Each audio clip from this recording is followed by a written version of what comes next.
Right, I took this to my machine.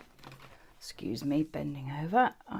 And here you can see the outline alignment stitches of one of the day freebies that you've been downloading. Right, now, unfortunately I should have done this in red, but it was only when it started to stitch that I realised. And you can see this is the outline, and it's a pair of scissors and some words. Now, once again I can put it on my board, and that will show me where it's going to embroider, so I can actually use that to help me position the silk. Now we have another blast of temporary adhesive spray, and we're going to attach the silk. Now, as you see, I've got a bigger piece of silk than I need.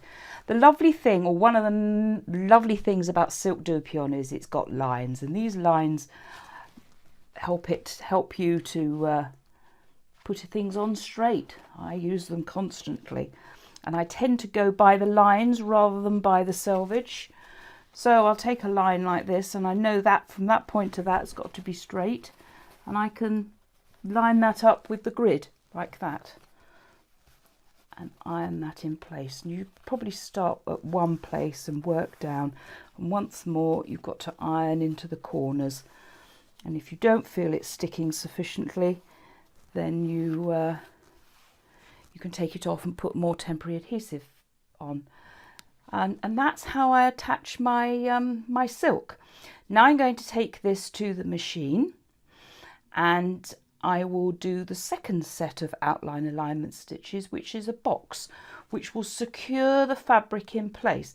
Now, if you don't want to use temporary adhesive, then that's fine. You could actually pin pin it in position, making sure the pins obviously are well away from where you're going to stitch out, or you could do a little bit of hand tacking.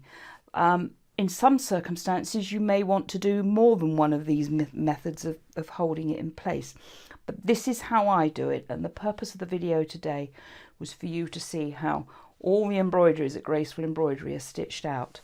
So that's on there nicely, and I'm going to take it to my machine and stitch it out.